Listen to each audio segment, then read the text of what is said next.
व्यास तो गद्दी है, लेकिन मनुष्य ने सारे शास्त्रों नाम रखा। हाथ उठाना। हाँ, व्यास तो गद्दी है, हाँ, लेकिन मात्र शास्त्रों पर मात्र मनुष्य ने बनाई। वी माने विशेष, आसमाने बैठ गए, जो विशेष रूप से नंबरवार एक के बाद एक बैठ गए, सिर्फ ज्ञान का लेन देन करने के लिए, उनकी व्यास गद्दी कही गई है। बाकी ऐसा नहीं है कि कोई व्यास हुआ है जिसने शास्त्र लिखे हैं। बता दिया, पहले पहले चित्र बनाए गए हैं। द्वापर की आदि में 400-500 साल चित्रकारी की गई। बाद में उन चित्रों के आधार पर शास्त्र बनाए गए और शास्त्रों के इंटरप्रिटेशन किए गए। और बाबा ये वास्तुशास्त्र क्या है? वास्तुशास्त्र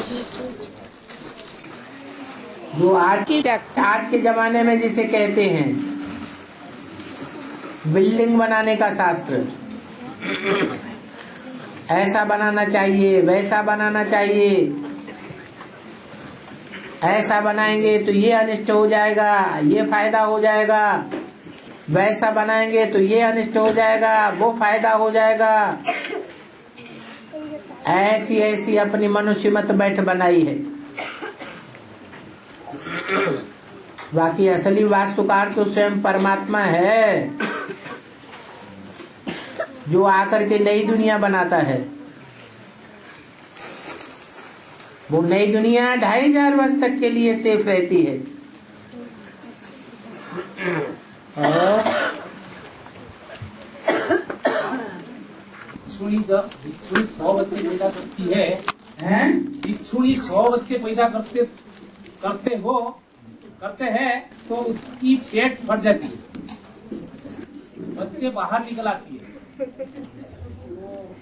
इसका व्यवहार क्या है?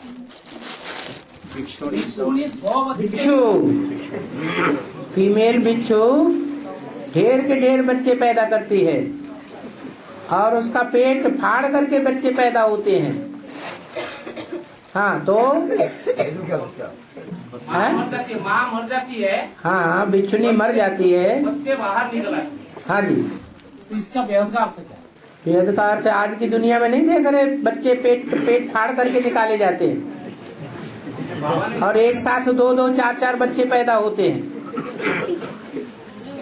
ये वेद की दुनिया में, आज की दुनिया में ये बात लगाई जा रही है। बाबा भी मना करते हैं, 4-4, 8-8, 6-6, 10-10, 15-15 लोगों को बैठ करके साप्ताहिक कोर्स मत दो। कितनों को बैठ बताना चाहिए? एक एक को बैठ समझावेंगे तो अच्छी आत्माएं निकलेंगी, पावरफुल आत्माएं निकलेंगी। उनको अव्यभिचारी दृष्टि योग मिलेगा, अव्यभिचारी वाचा मिलेगी, अव्यभिचारी वाइब्रेशन की शक्ति मिलेगी और श्रेष्ठ आत्माएं पैदा होंगी। लेकिन श्रीमत पर नहीं चलते हैं तो उनको कहेंगे बिच्छू टिंडन मिसल है।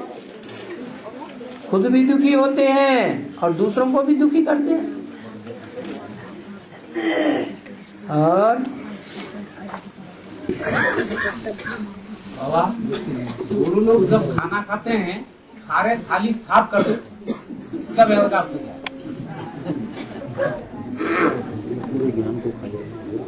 वो गुरु भी हद के गुरु हैं। यहाँ ब्राह्मणों की दुनिया में बेहद के गुरु बैठे हुए हैं। वो स्थूल थाली सफा चट्ट करते हैं। उसका नाम क्या है? जिसको सफा चट्ट कर देते हैं, चाट जाते हैं, क्या नाम है? था ली, क्या ली? था ले ली जिसकी, उसका नाम पड़ गया थाली। जड़ थाली की बात है या चैतन्य थाली की बात है? ऐसे ऐसे सन्यास धर्म की आत्माएं हैं ये विधर्मी।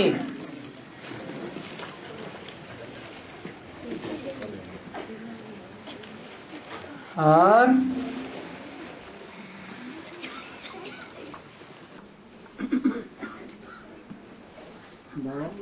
हिंदू में बड़ा से संकट तो जन्म मरण से न्यारा है। हिंदू में बड़ा से संकट तो जन्म मरण में से न्यारा है। शंकर पार्वती पुनर्जन्म लेते हैं, मतलब क्या? शंकर पार्वती पुनर्जन्म लेते हैं। जहाँ लिखा है शंकर पार्वती पुनर्जन्म लेते हैं, वो शंकर पार्वती की तरफ इशारा नहीं है, आदि देव आदि देवी की तरफ इशारा है। और जहाँ कहा है शंकर तो जन्म मरण के चक्र से न्यारा है, वहाँ शंकर शब्द एक ऐसे व्यक्तित्व की तरफ इशारा दिया है जिसमें अनेक आत्माओं का संकरण होता है। और बाबा, शिव के मंदिर के अंदर जो शिवलिंग दिखाया जाता है, हाँ जी, जबकि शिवलिंग की स्टेज तो बीज रूप स्टेज होती है, बीज रूप स्टेज होती है, उसी स्टेज में दिखाया जाता है, जबकि उसका आधार लियो है नीचे योनि का चित्र बनाया, नीचे योनि बनाई जाती है। लिंग को जो है योनि का ही आधार क्यों लेना पड़ता है? ऐसा चित्रण ही क्यों दिखाया गया है, जबकि बिंदु रूप में भी तो उसको दिखाया जा सकता है, पुरुष, जबकि दोनों चीजें विकारों की निशानी है। पुरुष और प्रकृति, पुरुष और प्रकृति में अंतर क्या है? प्रकृति है स्त्री का रूप,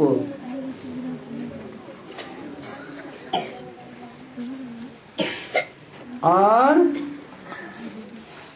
पुरुष है आदमी का रूप, मेल का रूप। मेल बीज प्रदप पिता कहा जाता है। वो बीज है, आधार नहीं है। धरणी आधार है, धरणी धारण करती है बीज को।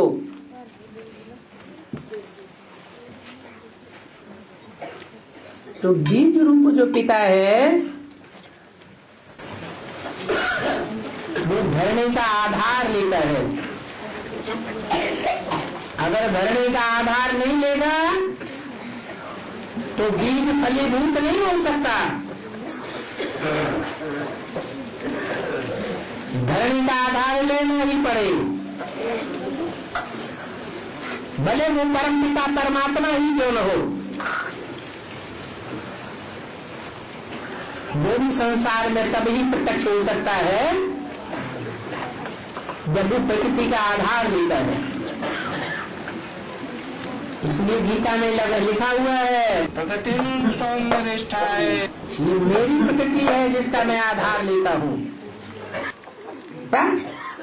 कृति प्रमाणा प्रकृष्ट रूप से, कृति माने रचना, जिसकी प्रकृष्ट रूप से रचना की जाती है वो है प्रकृति। शिव ज्योति बिंदु तो ज्ञान का बीज है, स्वयं ज्ञान स्वरूप है, वो ज्ञान का सूर्य है।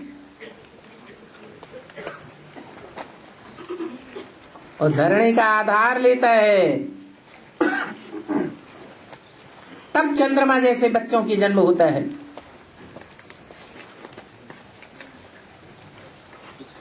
पर ब्रह्मा से सारी सृष्टि रची जाती है।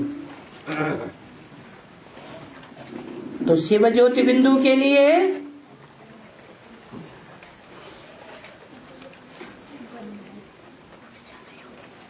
जो गाया हुआ है गीता में,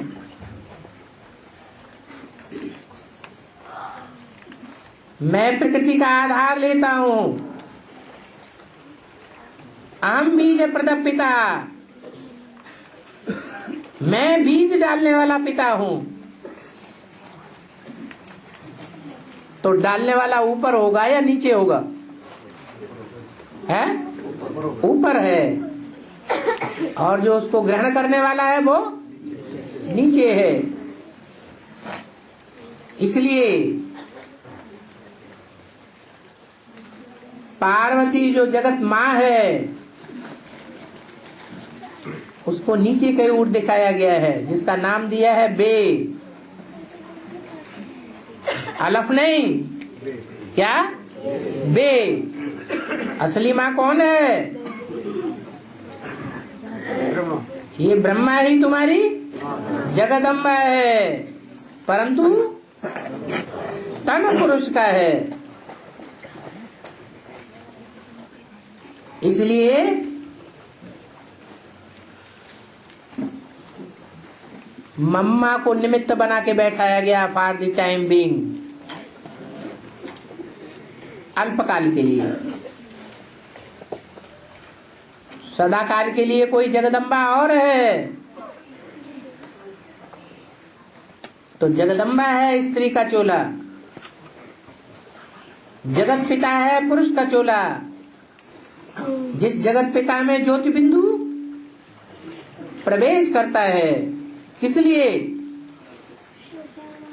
आप समान बनाने के लिए। तो वो आप समान जिसे बनाया जाता है और आप समान बनाने के लिए उसमें जो प्रवेश करता है, दोनों का रूप अलग अलग होना चाहिए या एक ही होना चाहिए?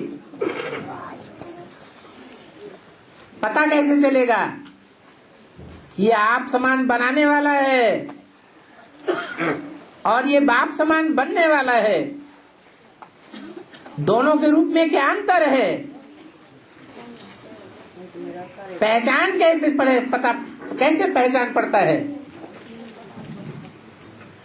क्योंकि जो बाप निराकार ज्योति बिंदु है वो आप समान बनाए देता है, तो दोनों ही एक रूप हो जाते हैं। तो पहचान देने के लिए बताया कि मैं तो सदैव ही बिंदु हूं, मैं कभी लिंग नहीं बनता हूं। हाँ, जिसमें प्रवेश करता हूं वो बिंदु रूप भी बनता है स्टेज के आधार पर, और लिंग रूप साकार भी रहता है। वो लिंग की मेरी पूजा होती है और देवताओं की सब इंद्रियों की पूजा होती है। कमल नयन कहेंगे, कमल मुख कहेंगे, कमल पाद कहेंगे, कमल हस्त कहेंगे। उनके लिंग की पूजा नहीं होती, क्योंकि जो भी 500-700 करोड़ मनुष्य आत्माएं हैं, 33 करोड़ देवताओं सहित, वो कोई भी 100% ज्योति बिंदु नहीं बन पाती। एक ही आत्मा है जो बाप समान क्या बनती है? ज्योति बिंदु बनती है 100%। इसलिए उसका नाम किसके साथ जोड़ा जाता है? जो सदैव ज्योति बिंदु है।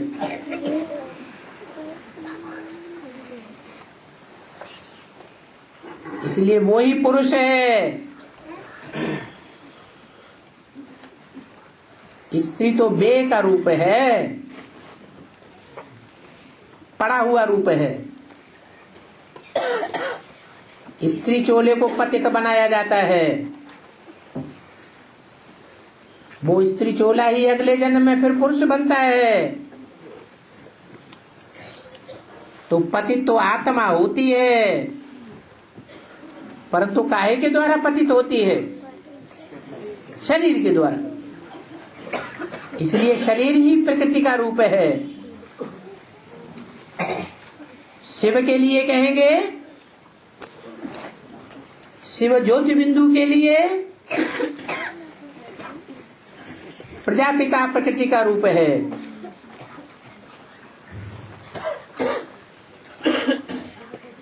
मैं अपनी प्रकृति का आधार लेता हूं ज्ञान का बीज बोने के लिए। तो शिव ज्ञान का बीज बोने के लिए अपनी कौन सी प्रकृति है जिसका आधार लेता है?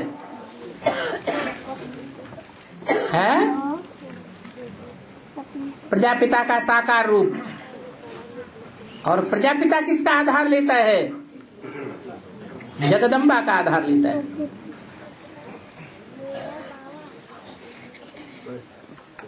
तो आधार दोनों के बीच में कौन हुआ? शिव ज्योति बिंदु और प्रजापिता। दोनों के बीच में आधार किसे कहेंगे? और सदा सर्वदा का पुरुष कौन है? और अल्पकाल के लिए पुरुष कौन बनता है?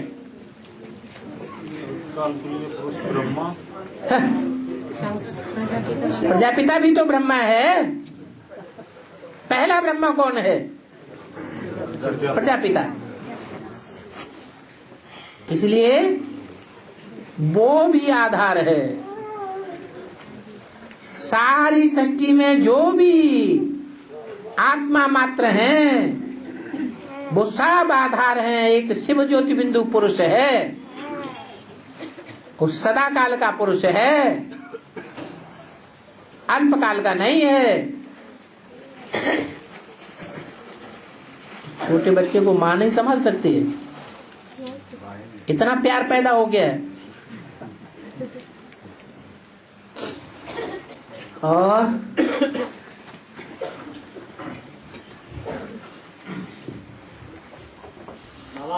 हाँ जी, शिवद्रोही ममदास का हवा सुन मुंडल सपनों नहीं पाओ। सारी पंडिताई छांट के रख दी।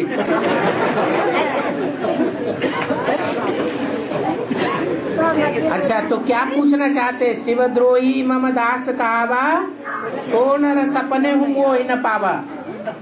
इसमें पूछना क्या है? नहीं कहते हैं सपनों नहीं आवा। सपनों नहीं आवा, उनका मतलब क्या है? आवा तो नहीं बोला, पावा ही हो गया। उसका मतलब क्या है? शिवद्रोही मम दास कहावा। जो शिव का द्रोही है वो मेरा दास नहीं कहा जा सकता। जो ऐसा कहता है वो स्वप्न में भी मुझे नहीं प्राप्त कर सकता। सो नर सपने हूँ मोह न पावा, मुझे प्राप्त ही नहीं कर सकता। लेकिन ये किसके मुख से बोला गया है?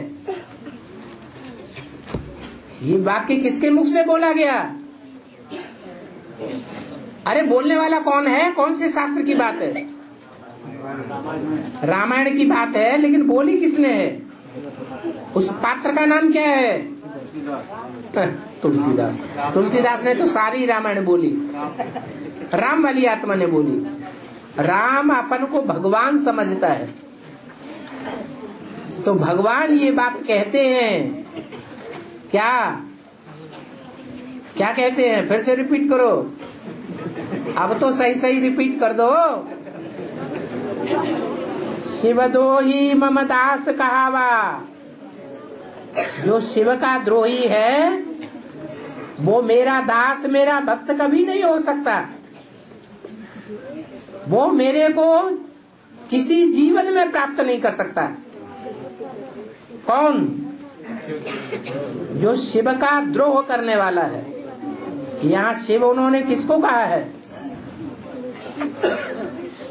शिव ज्योति बिंदु को कहा है, या शिव जिसमें प्रवेश करता है उसको कहा है? हाँ, शंकर के लिए बोला है कि जो शंकर का द्रोह करता है वो भगवान को नहीं पा सकता। जैसे कि बाबा मुरली में कहते हैं, ब्रह्मा का विरोध किया माना किसका विरोध किया है? शिव बाबा का विरोध किया। तो ऐसे ही है कि रामायण में जो भगवान का पात्रधारी है वो ये बात कहते हैं कि जो शंकर का विरोध करने वाला है वो स्वप्न में भी मेरे को प्राप्त नहीं कर सकता। और एक बार स्त्री हर आत्मा एक बार स्त्री और एक बार पुरुष चुनाव में आती रहती है, तो ये अल्टरनेट उसकी जो है पुरुषत्व और जड़त्व में बुद्धि कैसे बनती रहती है? कोई भी आत्मा स्त्री और पुरुष का चुनाव धारण करते रहती है, तो एक बार जड़त्व में बुद्धि और एक बार की बुद्धि प्राप्त करता है। अभी तो बता दिया, जो पुरुष है वो भी उसमें भी जड़त्व तो है या नहीं है? प्रजापिता पुरुष है या स्त्री है? हमेशा के लिए प्रजापिता परसेंटेज में और आत्माओं के मुकाबले पुरुष है या स्त्री है? पुरुष है। तो परसेंटेज के हिसाब से कहा जाता है कि कोई आत्माएं जन्म जन्मांतर पुरुष का ज्यादा जन्म लेने वाली हैं और कोई आत्माएं जन्म जन्मांतर स्त्री का ज्यादा जन्म लेने वाली है। एक जैसी नहीं हो सकती।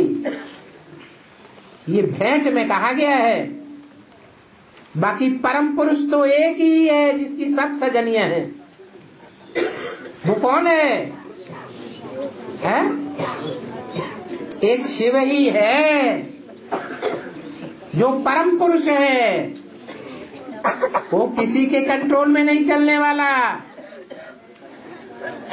उसके कंट्रोल में आदम भी चल सकता है। इब्राहिम, बुद्ध, क्राइस्ट ये सब उसको नमन करेंगे, लेकिन वो किसी को नमन करने वाला नहीं है। वो कभी बे नहीं बनने वाला है। वो क्या है? वो सदैव अलग ही है। लेकिन किसके द्वारा? अलफ है या बिंदु है? है तो बिंदु, लेकिन बिंदु अकेला रख दिया जाए तो उसका कोई मूल्य नहीं है। इसलिए अंक जरूर चाहिए। वो अंक अलफ ही है, जिसमें आने के बाद वो परम पुरुष बनता है, अकाल पुरुष। ऐसा अकाल पुरुष कि सारी दुनिया महाकाल के गाल में चली जाएगी, लेकिन वो अकाल पुरुष को कोई मरते हुए नहीं देख सकेगा। जो एडवांस में शरीर छोड़ रहे हैं उनको दोबारा जन्म मिलेगा? जरूर मिलेगा, क्योंकि उन्होंने एक बार निश्चय धारण कर लिया है कि जो एडवांस में आवेंगे उनको उनका रिजल्ट क्या होगा आखिरी? कि शरीर रहते ही मुक्ति को प्राप्त करेंगे, जीवन मुक्ति को प्राप्त करेंगे। तो भले शरीर छूट जाए, देहम वा पातयामे कार्यम वा साधयामे, शरीर भल छूट जाएगा, लेकिन जो लक्ष्य लिया है वो लक्ष्य अगले जन्म में जाकर के फिर पूरा करेंगे। अरे भगवान के द्वारा दिया हुआ लक्ष्य धारण किया है। पढ़ाने वाला कौन है? स्वयं भगवान उनको पढ़ाने वाला है। बाबा, हाँ जी बाबा, महात्मा लोग कहते हैं कबीर जन्म मरण से न्यारा है। इसका बाद में क्या होगा? महात्मा लोग कहते हैं कबीर जन्म मरण से न्यारा है। इसका क्या अर्थ होगा? तो नानक वाले नानक की बड़ाई करेंगे, जो कबीर के भगत हैं वो कबीर की बड़ाई करेंगे, जो रहीम के भगत हैं वो रहीम की बड़ाई करेंगे। जिन्होंने जिसको सदगुरु माना हुआ है वो अपने सदगुरु की महिमा करेंगे। अब सोचने की बात है, कबीर भगवान का रूप है यह शिव भगवान का रूप है। फिर कबीर की तो बात ही नहीं, कबीर तो अभी आए हैं 200-400 वर्ष पहले। भगवान तो सदा काल का है। और मन चंगा तो कटौती में गंगा, इसका हाँ जी, मन जब चंगा होता है तो मन नहीं रहता, अमन हो जाता है। जिसने मन के ऊपर कंट्रोल कर लिया वो आत्मा संपूर्ण बन जाती है, संपूर्ण आत्मा की संकल्प सिद्धि हो जाती है। चाहे तो कठौती में गंगा देख ले, अरे गंगा को तो छोड़ो, एक बूंद पानी में सारा संसार देख ले। इतनी उस संपूर्ण आत्मा में शक्ति आ जाती है। और बाबा हर समाज वाले माता जी को पूछने दो। हाँ आया हूँ, तुम्हारा नया बच्चा है, त्रिपुरा से आया हूँ, नया बच्चा त्रिपुरा से तुम्हारा त्रिपुरा से आए। त्रिपुरा से हाँ आया हूँ, हाँ त्रिपुरा से हाँ, तो जहाँ कहीं से भी आया वो बाद में मिल ले।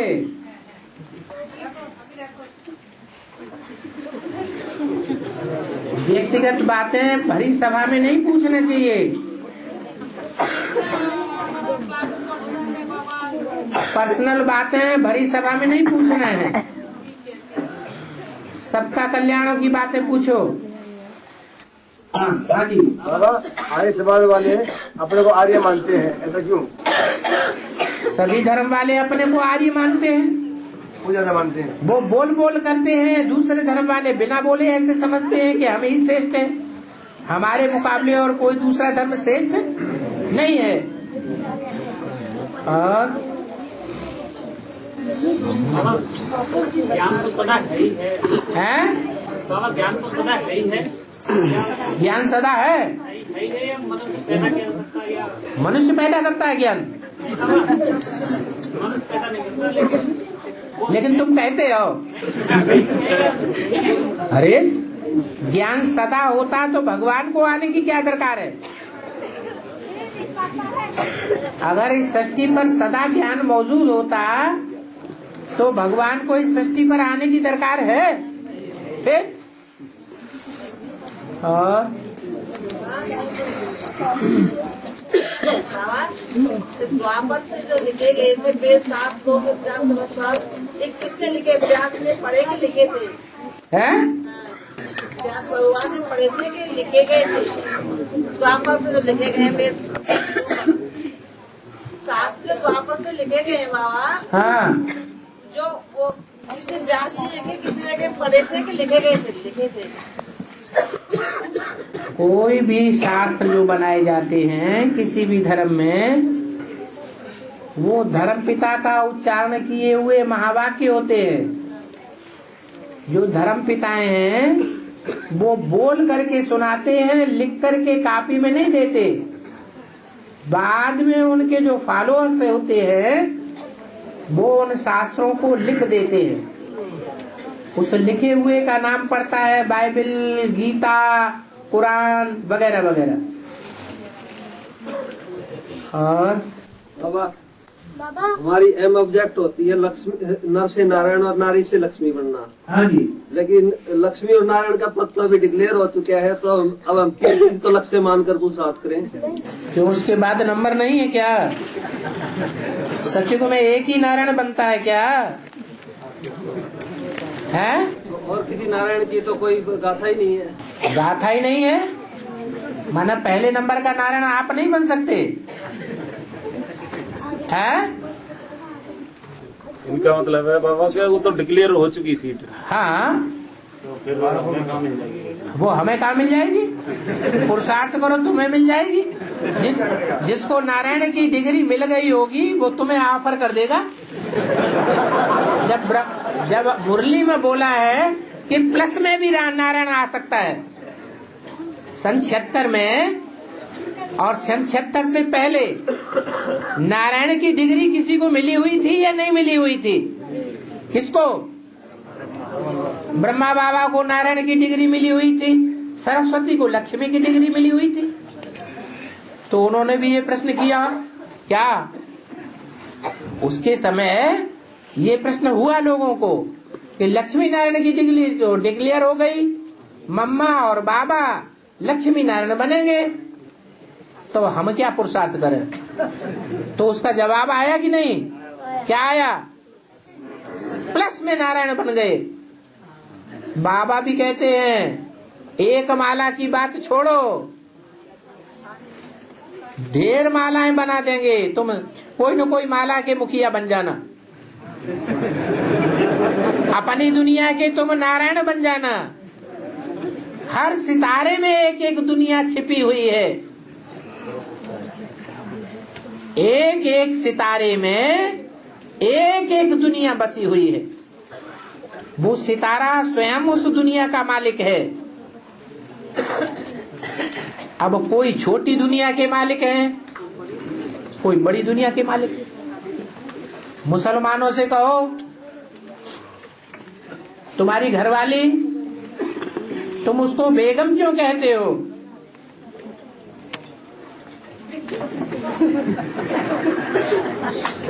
क्यों कहते हो बेगम? क्या तुम बादशाह हो?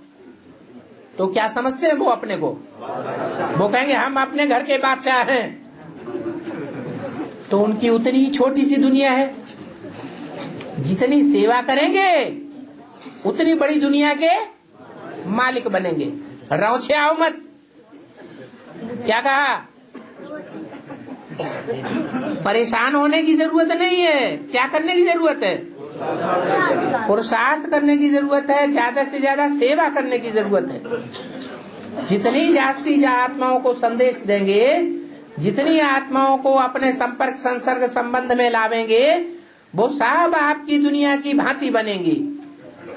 आप उतने बड़े नारायण बन जाएंगे। घबराहट पैदा करने की जरूरत नहीं है।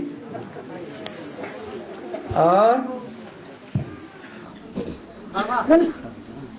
पार्वती को शरीर छोड़ते हुए, जैसे के उसमें यज्ञ में शरीर छोड़ दिया, सती उसको सीता को भी धरती में समाया हुआ दिखाया है, द्रौपदी को भी जैसे पहाड़ पे गल गए, लेकिन राधा को कहीं नहीं दिखाया है?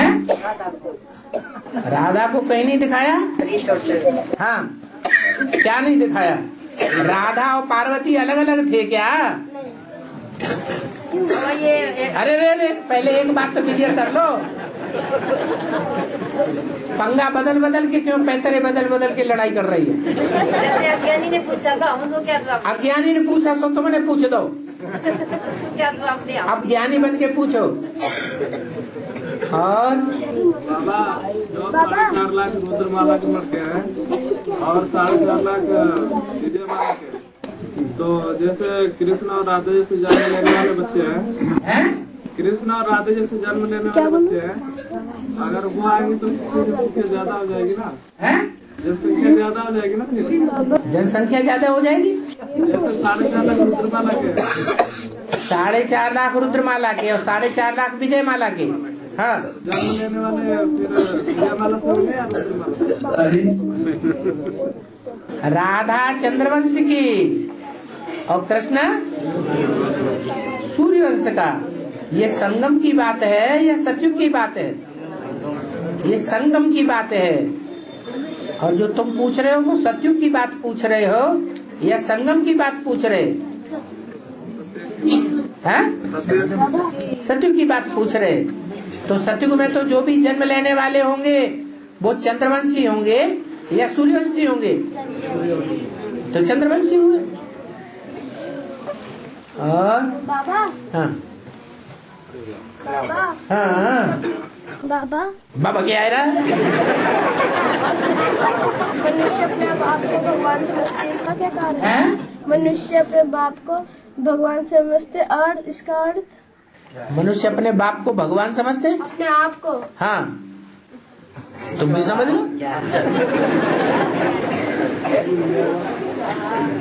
हर आदमी चाहता है हम अपने को सबसे ऊंचे से ऊंचा बनाएं, सबके अंदर महत्वाकांक्षा होती है, हम छोटे बने या बड़े बने।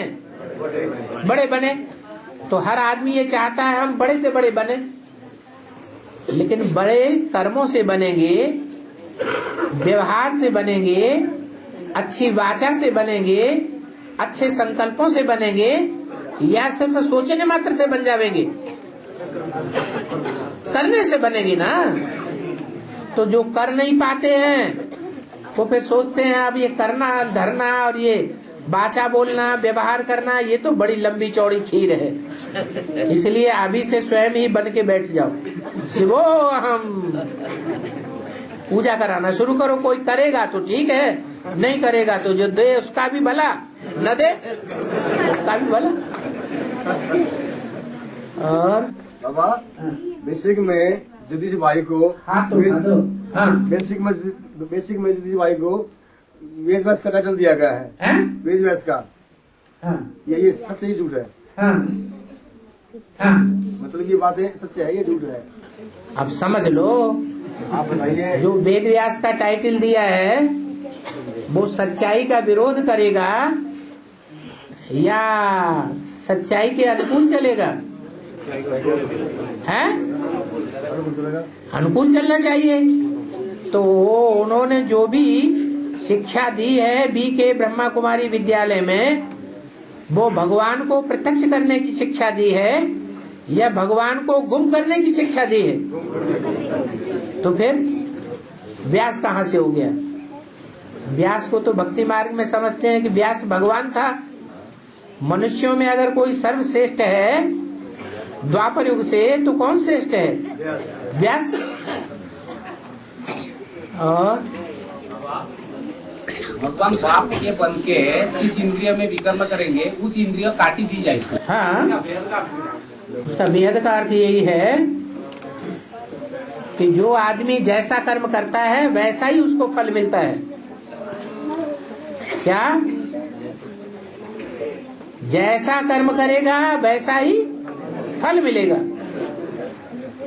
अगर फालतू बातें सुनाता है, अफवाहें उड़ाता है, झूठी बातें सुनाता है और दूसरों की झूठी बातें सुनता है, तो बहरा बनना चाहिए कि नहीं बनना चाहिए? है?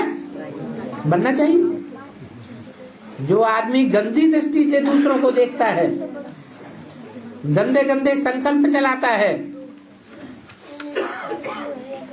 गंदी दृष्टि से देख करके दूसरों को नीचा दिखाता है,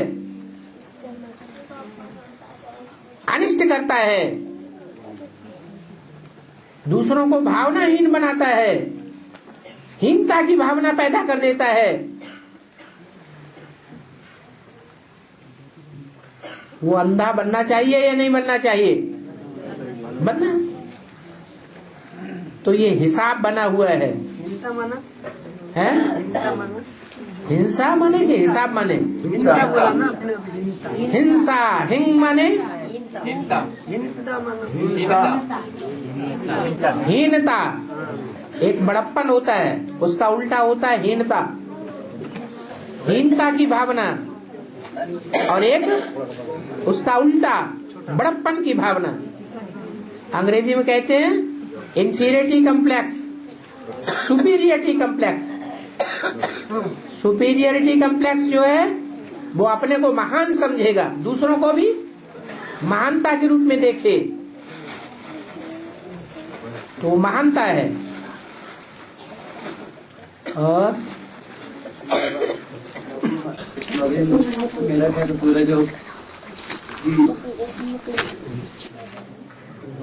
अरे सोच लो फिर बाद में बता देना। मुखर द्वार जिसमें प्रवेश करता, मुखर द्वार जिस बच्चों ने पालना ली इस समय, जिन बच्चों के साथ बाप, जिस बच्चों के साथ मतलब मुखर का जो बाप था उसने मतलब पालना दी, बच्चों ने खाया पिया, मतलब बच्चों को खिलाया पिलाया, सब कुछ करा, उनके साथ रहा। लेकिन अब मेरा मुझे आत्मा क्या कसूर है जो मतलब मेरे साथ बाबा ने। अरे कोई दुखड़ा है तो बोल दो, सबके सामने ही बोल दो, क्या हुआ?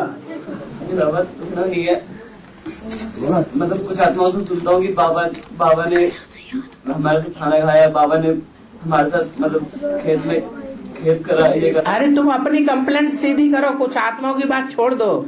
नहीं बाबा, मतलब मैं कहना चाहता हूँ कि मतलब मेरा भी कसूर है जो बाबा के साथ कभी ना, मतलब बाबा के साथ कभी ना मतलब भोजन करने का मतलब ऐसा कुछ नहीं। अच्छा, आज ब्रह्मा भोजन होगा कि नहीं होगा? इस भाई को बैठा देना ब्रह्मा भोजन में बाबा के साथ। हाँ बाबा के साथ, हाँ हाँ बाबा के साथ हो गया। चलो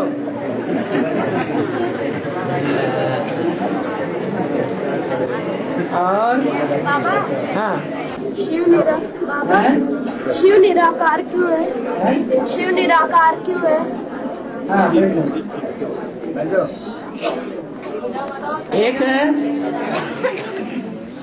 एक बच्चे का प्रश्न है कि शिव निराकार क्यों है?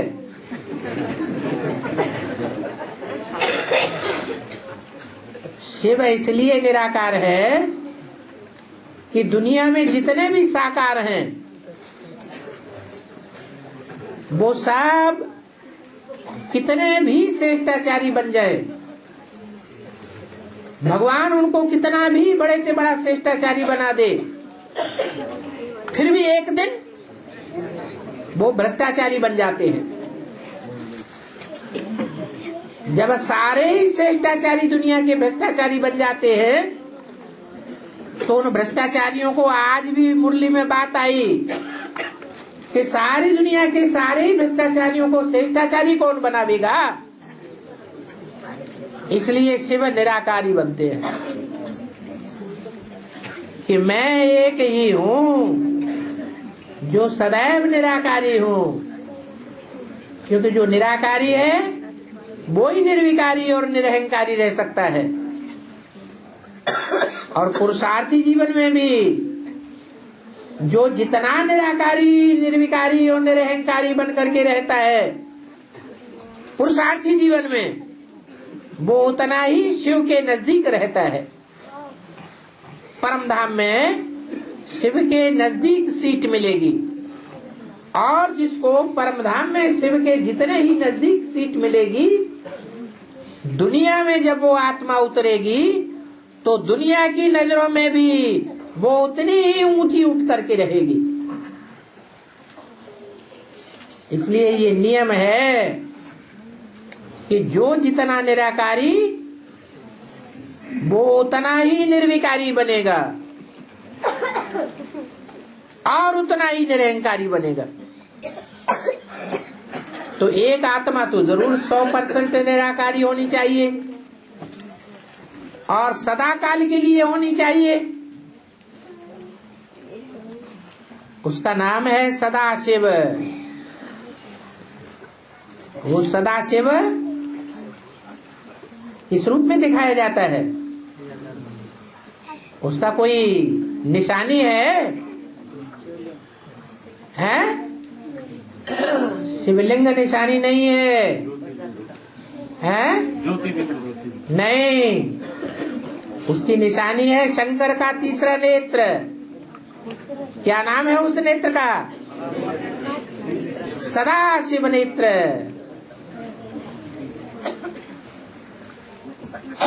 सदाशिव उस सदैव खुला हुआ ज्ञान का नेत्र है। वो कभी भी अंधकार में नहीं रहता, और मनुष्य आत्माएं सब अंधकार में आ जाती है। और भगवान नारद ने लक्ष्मी को वरना, अरे रुको, हाँ रूपा परी तब राजा राम ने मिलके हल चलाया।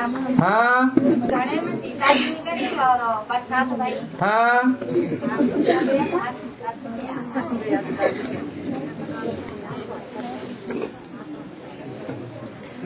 हल क्या होता है? हल क्या चीज होती है और हल कहाँ चलाया जाता है? हल धरणी में चलाया जाता है। धरणी हल चलाने से भुरभुरी हो जाती है, कोमल हो जाती है। कोमल धरणी में बीज आसानी से ग्रहण हो जाता है, और जितनी कोमल धरणी होगी बीज की जड़ उतनी ही ज्यादा गहरी जाएगी, पौधा ज्यादा फलेगा फूलेगा। तो ऐसे ही राजा राम थे जिन्होंने बुद्ध रूपी धरणी को बहुत भुरभुरा बनाया। बुद्धि जो है वो धारणा करने वाली धरणी है, सात्विक धारणा करती है।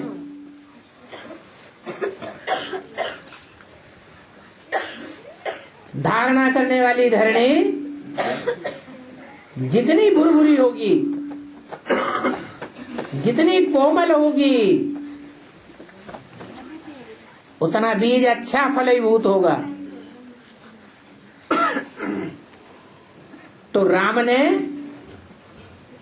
हल चलाया।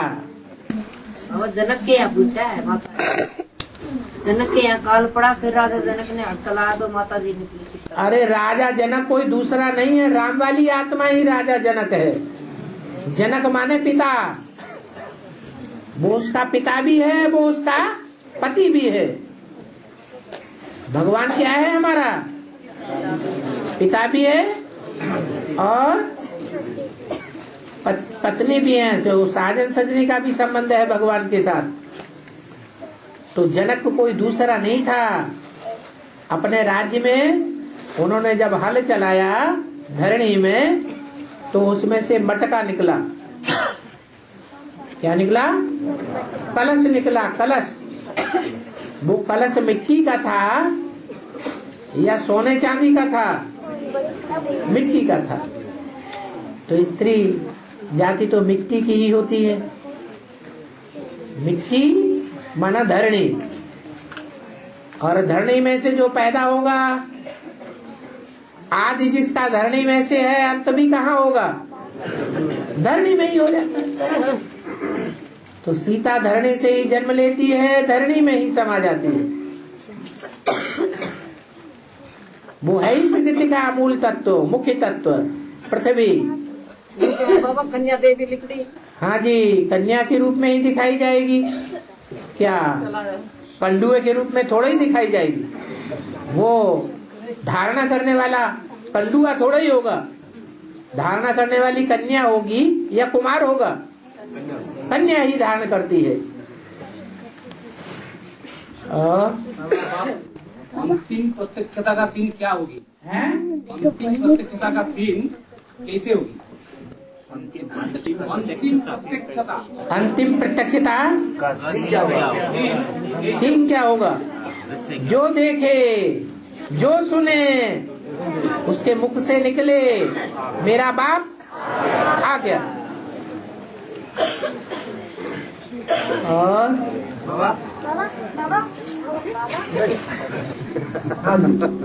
मूल्य में आया कि ऐसे बहुत है जो आपस में लून पानी हो पड़ते हैं। बाबा कहते हैं बन पड़ेंगे, चांडाल बन पड़ेंगे। हाँ, आपस में लड़ते झगड़ते रहेंगे, लून पानी होते रहेंगे। इसका मतलब बाप नहीं आया हुआ है फैसला करने के लिए, है? हाँ, विश्वास नहीं है इतना, इसलिए बाप के फैसले के ऊपर अविश्वास करके खुद आपस में ही लड़ना झगड़ना चालू रखते हैं। और जो आपस में ईर्षा दोष करते हैं तो उनका क्या होगा? वही है, लड़ाई झगड़ा ही तो है। लून पानी होना माने लड़ाई झगड़ा, ईर्ष्या द्वेष करना माने लड़ाई झगड़ा।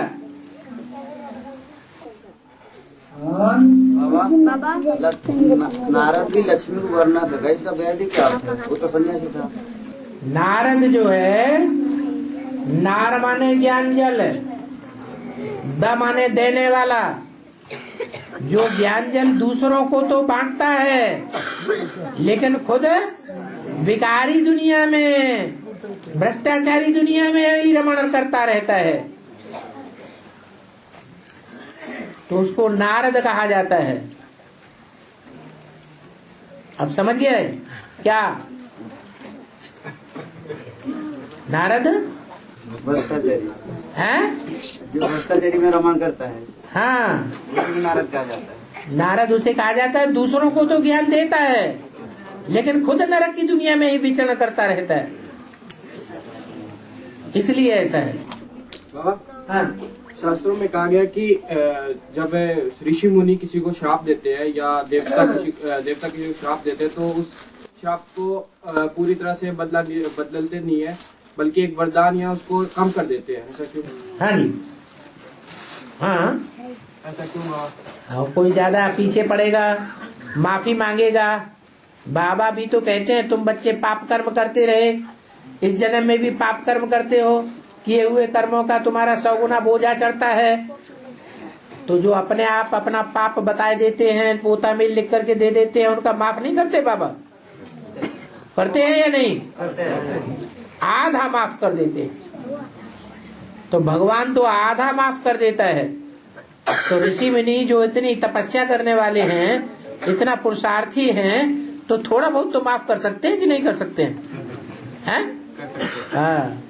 बाबा, मुरली में आया है कि कन्याओं के पीछे कन्याओं की सारी दुनिया दुश्मन बनेगी। हाँ, बनेगी नहीं, बन रही है। तो बाबा, एडवांस के परिवार के अंदर ये बात कैसे लागू होती है? अच्छा, अभी तुमने पहचाना नहीं? एडवांस के अंदर सब दुश्मन नहीं है, सब दोस्त हैं। सबकी गोद में चले जाना चाहिए, हैं? अरे भगवान खुदा दोस्त ही सच्चा दोस्त है, या सबकी गोद में चले जाना चाहिए? फिर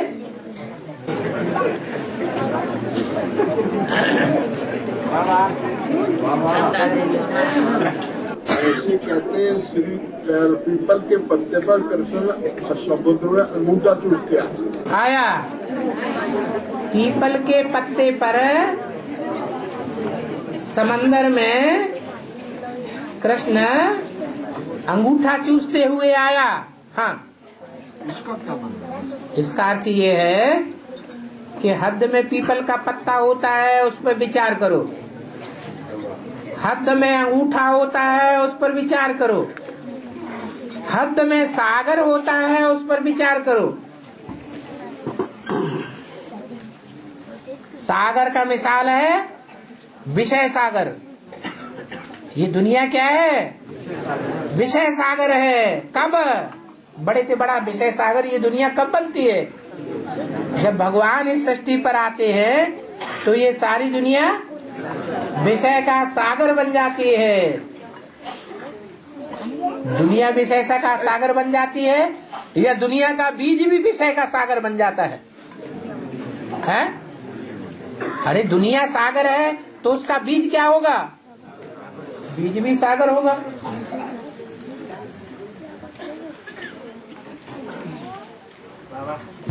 अरे क्या हुआ? अरे पूरी बात तो हो जाने दो। तेरी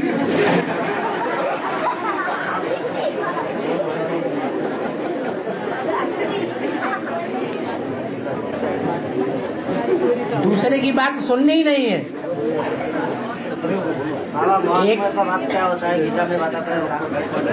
एक और नया बैठा हुआ है।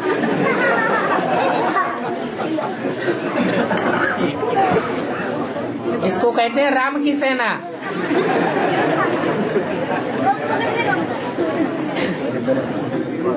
बंदर का चित्त कभी एकाग्र नहीं होगा, ऐसे देखेगा।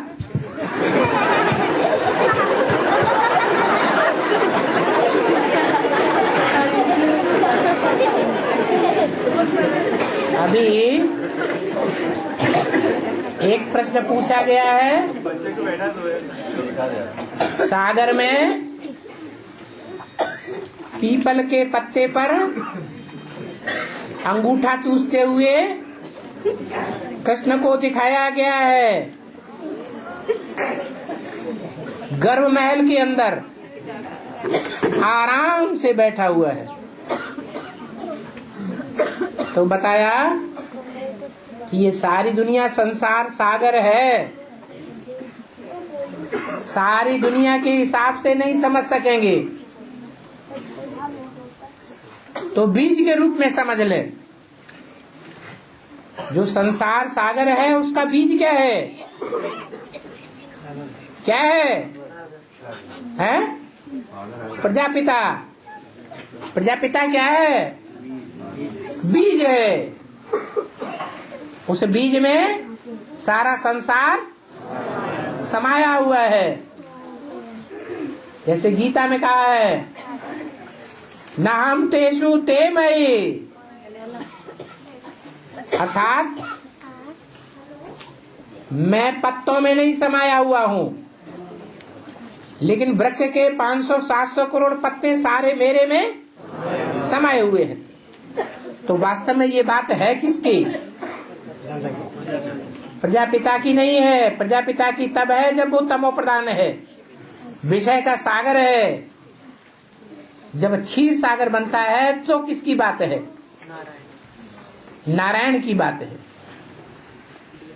तो सारी दुनिया में जो विषय सागर लहराए रहा है उसमें पीपल का पत्ता पड़ा हुआ नवैया के रूप में आया हुआ है। नवैया माने कोई शरीर रूपी नैया है, जिस शरीर रूपी नैया में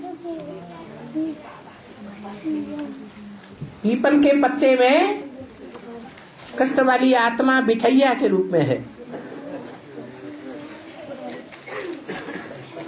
अब प्रजापिता तो क्लियर हो गया कि वो सारी मनुष्य सृष्टि का बीज है, विषय सागर है। सागर लिए तो संसार में ये प्रसिद्ध है कि उसमें ज्ञान रतन भी भरे पड़े हैं और कीचड़ भी भरा पड़ा है। लेने वाले का क्या अधिकार है? क्या चाहता है लेना है? कीचड़ लेना चाहता है तो कीचड़ में डुबकी लगाए,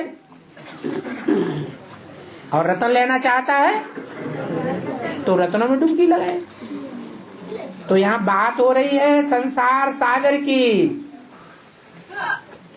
वो विषय सागर हिलोरे ले रहा है।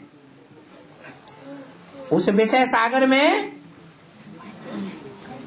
पीपल का पत्ता रूपी हल्की नवैया आ गिरी है। वो कौन है? जो पीपल के पत्ते के मुआफिक हिलती है, जिसके लिए शास्त्रों में भी गायन है, पीपल पात सरिस मन डोला। क्या? पीपल के पत्ते की तरह मन डोलायमान हो जाता है।